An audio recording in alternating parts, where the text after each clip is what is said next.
بسم الله الرحمن الرحيم. أعزائي طلبة وطالبات الصف الثاني الإعدادي، أهلا بكم في درس جديد من دروس مادة التاريخ. النهاردة إن شاء الله درسنا بعنوان غزوات الرسول صلى الله عليه وسلم. غزوات الرسول صلى الله عليه وسلم. طبعا بداية غزوات الرسول صلى الله عليه وسلم ظهرت مرحلة جديدة من مرحلة الدعوة الإسلامية، وهي مرحلة الجهاد في سبيل نشر الدين الإسلامي. وفي هذه المرحلة بدأ الرسول صلى الله عليه وسلم وأصحابه مقاومة كل من يسعى للقضاء على الدين الإسلامي. فبدأ الرسول صلى الله عليه وسلم بإرسال السرايا والغزوات. ما الفرق بين السرايا والغزوات؟ السرايا هي حملات وجهها النبي صلى الله عليه وسلم ضد المشركين ولم يحضرها الرسول. عدد السرايا ما بين 48 و 38 سرية. الغرض من السرايا إضعاف قوة قريش الاقتصادية ليكفوا عن كيدهم وتحريضهم لليهود على الرسول صلى الله عليه وسلم وأصحابه بالمدينة. دي بالنسبة للسرايا. أما الغزوات هي معارك خاضها المسلمون بقيادة الرسول صلى الله عليه وسلم ضد المشركين، بلغ عددهم 27 غزوة. الهدف منها أو الغرض منها الدفاع عن الدين الجديد وحماية نشر مبادئه بين الناس جميعا. دي بالنسبة للفرق ما بين الغزوات والسرايا. أهم الغزوات التي خاضها الرسول صلى الله عليه وسلم هي غزوة بدر. غزوة بدر كانت في العام الثاني من الهجرة. أطرافها كانت ما بين المسلمين والمشركين. أما عن أسباب غزوة بدر، عندما سمع المسلمون أن قافلة لقريش قادمة من الشام تحمل تجارتهم، فأمرهم الرسول باعتراضها لتكون تعويضا لهم عما سلبته منهم من قريش. أما عن أحداث الغزوة، عندما بلغ أبو سفيان وكان قائد القافلة الخبر، قام بالتالي: أرسل إلى قريش من يخبرهم، وغير طريقه فنجا بالقافلة. ولكن زعماء قريش أصروا على قتال المسلمين، وصار الأمر كالتالي: خرجت قريش بجيش ما بين 900 إلى 1000 مقاتل حتى وصلوا إلى بدر. بعد أن استشار الرسول صلى الله عليه وسلم أصحابه، خرج بجيش قوامه 313 مقاتل حتى وصلوا إلى بدر. وعند بدر أشار الحباب بن المنذر على الرسول أن يعسكر عند أدنى بئر من آبار بدر إلى المشركين. وبدأت المعركة، وشجع الرسول صلى الله عليه وسلم أصحابه على القتال، وأرسل الله الملائكة تقاتل معهم ضد المشركين. ما النتائج المترتبة على غزوة بدر؟ رقم 1: انتصار المسلمين. قتل 70 من المشركين، منهم أبو جهل وعتبة بن ربيعة، وأسر 70 آخرون.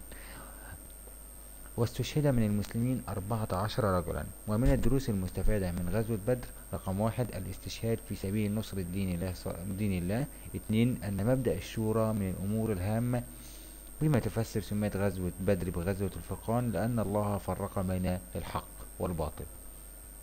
الغزوة الثانية هي غزوة بني قينقاع. بني قينقاع كانت في العام الثاني أيضا من الهجرة. أطرافها ما بين المسلمين واليهود. أسبابها: اعتداء أحد اليهود على امرأة مسلمة فاستغاثت بالمسلمين، فقام أحد المسلمين بقتل اليهودي، فاجتمع عليه اليهود فقتلوه، فنقضوا بذلك عهدهم مع الرسول صلى الله عليه وسلم.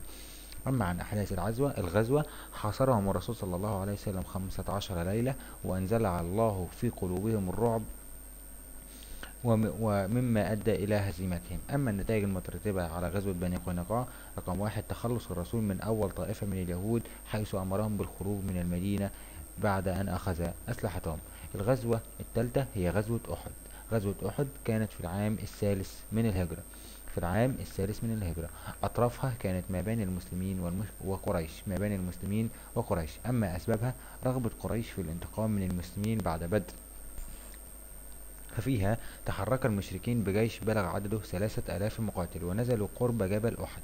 أشار الصحابة على الرسول بالخروج من المدينة لملاقاة المشركين. خرج الرسول ومعه 1000 مقاتل، رجع منهم الثلث مع زعيم المنافقين عبد الله بن سلول. اختار الرسول 50 راميا للوقوف على جبل يشرف على أرض المعركة. أمر الرسول الرماة بعدم ترك مواقعهم سواء في الهزيمة أو النصر إلا بأمر من الرسول. في بداية المعركة كان النصر حليفا للمسلمين.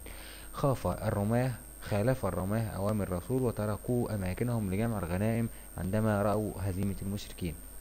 استغل خالد بن الوليد، وكان حينئذ لم يدخل الإسلام، الفرصة، واستدار من خلف الجبل وانقض بجيشه على المسلمين، وبذلك تحول النصر إلى هزيمة. لم يهزم الرسول في معركة قط. أما ما حدث في هذه المعركة فلم يكن هزيمة ونصر، أما نتائجها انتصار المشركين، وقتل من المشركين 14 مقاتل، واستشهد 70 من المسلمين منهم حمزة رضي الله عنه عم الرسول، وجرح الرسول في وجهه الشريف. أما بالنسبة للدروس المستفادة من غزوة أحد: ضرورة طاعة القائد وولي الأمر وعدم مخالفة الأوامر.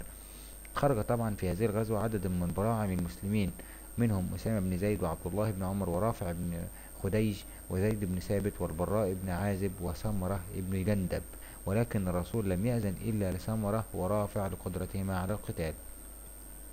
الغزوة اللي بعد كده غزوة الخندق. غزوة الخندق كانت في العام الخامس من الهجرة، أطرافها ما بين المسلمين وأحزاب العرب وقريش واليهود. أسبابها يهود بسبب يهود بني النضير الذين أخرجوا الرسول من المدينة بسبب خيانتهم، فقاموا بتحريض قريش والقبائل العربية على قتال الرسول.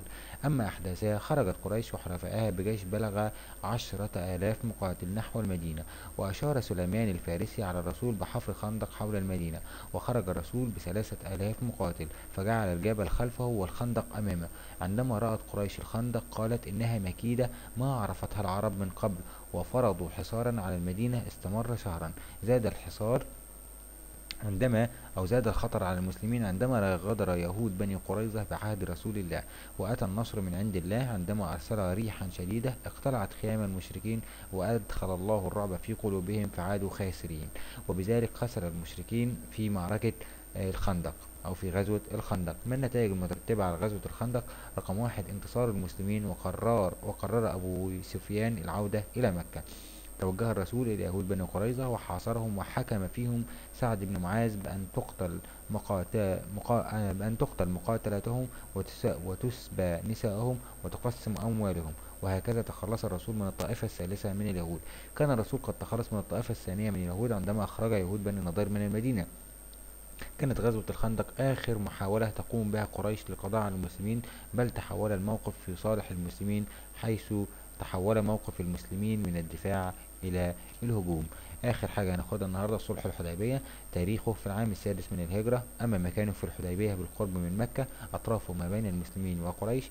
أما أسبابه: عندما خرج الرسول معه 1400 مسلم إلى مكة لزيارة الكعبة والحج، أرسل الرسول صلى الله عليه وسلم عثمان بن عفان لقريش ليخبرهم أن الرسول لم يأتي لقتالهم، لكن أصرت قريش على منع الرسول من الدخول. عندما تأخر عثمان أشيع أن قريش قتلته، فبايع المسلمون الرسول على قتال قريش، وعرفت هذه البيعة ببيعة الرضوان. وعندما علمت قريش بهذا تركت عثمان وأرسلت للرسول تفاوضه، وتم الوصول إلى ما عرف باسم صلح الحديبية. وشروط صلح الحديبية: واحد: عقد هدنة لمدة 10 أعوام. يرد الرسول من يأتيه مسلما من قريش، لا ترد قريش من يأتيه مرتدا عن الإسلام. أن يؤجل الرسول العمرة للعام القادم، وترك الحرية لمن أراد أن يدخل في حلف محمد أو قريش. والنتائج المترتبة على صلح الحديبية: إعادة الرسول إلى المدينة. 2. ضمن الرسول دخول مكة العام القادم. 3. دخلت قبيلة خزاعة في حلف الرسول. 4. دخلت قبيلة بكر في حلف مع قريش. كان صلح الحديبية فتحا مبينا على المسلمين بسبب حيث بدأ الرسول في إرسال الرسل إلى الملوك ورؤساء العالم يدعوهم الإسلام. كانت اعتراف من المشركين بوجود الإسلام وقوة المسلمين. في ملحوظة مهمة عن السيدة أم سلمة. السيدة أم سلمة هي إحدى زوجات الرسول صلى الله عليه وسلم، وكانت معه يوم الحديبية. فلما عقد الصلح لم يرضى عنه بعض المسلمين، فأمر الرسول صلى الله عليه وسلم المسلمين بأن يتحللوا وينحروا هديهم، فلم يفعلوا، فنصحته أن يتحلل هو أولا وينحر هديه، فإن رأوه المسلمين فعلوا مثله، وبالفعل تم الأمر. بكده نكون انتهينا من درس النهاردة، أو بالجزء الأولاني من درس النهاردة. أرجو أن تكونوا استفدتم. أي حد عنده ملحوظة، أي حد عنده سؤال، يسيبه أسفل الفيديو وأنا هرد عليه مباشرة.